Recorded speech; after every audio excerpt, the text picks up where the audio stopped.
Hello दोस्तों, ubiquitous study में आपका स्वागत है।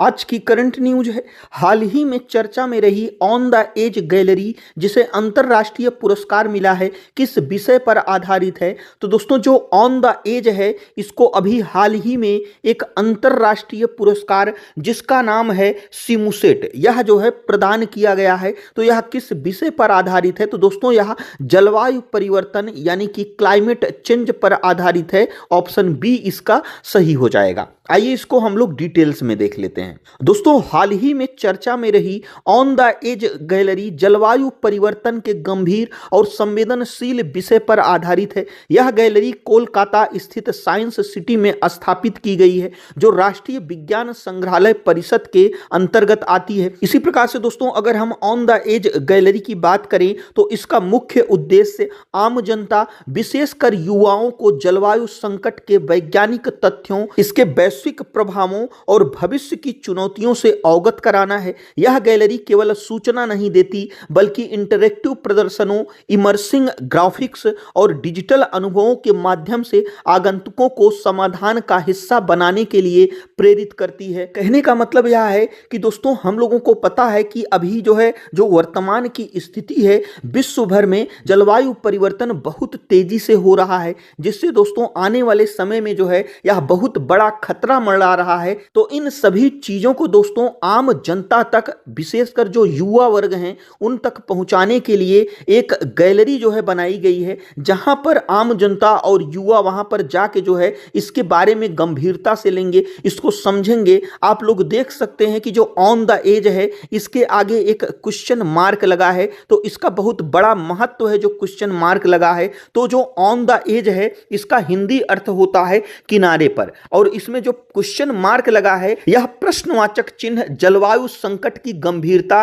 तात्कालिकता और अनिश्चितता को दर्शाने के लिए लगाया गया है, ताकि लोग केवल प्रदर्शनी देखकर न निकलें, बल्कि एक गंभीर सवाल लेकर घर पर निकलें और इसके बारे में सोचें। और अगर हम इसके महत्व की बात करें तो दोस्तों, एनसीएसएम के लिए यह एक ऐतिहासिक उपलब्धि है, क्योंकि इसने अंतरराष्ट्रीय स्तर पर पेरिस और अन्य देशों के बड़े संग्रहालयों को पीछे छोड़कर यह पुरस्कार जीता। यह उपलब्धि दर्शाती है कि भारत वैज्ञानिक संचार और पर्यावरण संरक्षण के प्रति जागरूकता फैलाने में वैश्विक मानकों पर खरा उतर रहा है। यह गैलरी जलवायु परिवर्तन जैसे जटिल मुद्दे को सरल और प्रभावकारी तरीके से समाज के सामने रखने का एक बेहतरीन उदाहरण है। और इसी प्रकार से दोस्तों, जो सिमुसेट पुरस्कार है जो इसको मिला है, अगर हम उसकी बात करें तो इसका जो पूर्ण रूप होता है वह international committee for museums and collections of science and technology है।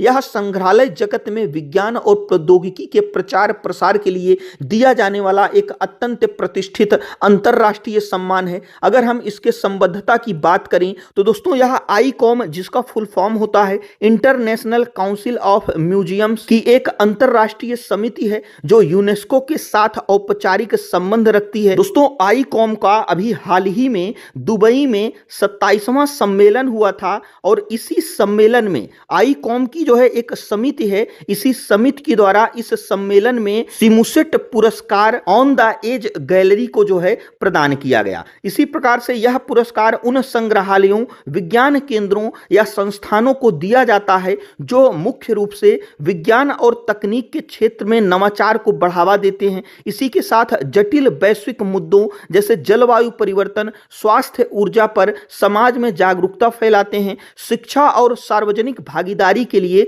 बेहतरीन और इंटरैक्टिव प्रदर्शनियां तैयार करते हैं। इसी प्रकार से यह हमारा आज का करंट अफेयर्स था। जो हमारा आज का क्वेश्चन है वह है, एशिया मैन्युफैक्चरिंग इंडेक्स 2026 किस संस्था द्वारा जारी किया गया? तो इसमें से कौन सा ऑप्शन सही है, हमें कमेंट बॉक्स में जरूर बताइएगा। और दोस्तों, यदि वीडियो यूजफुल लगा हो तो हमारे चैनल को जरूर सब्सक्राइब करिएगा। वीडियो देखने के लिए आपका बहुत बहुत धन्यवाद।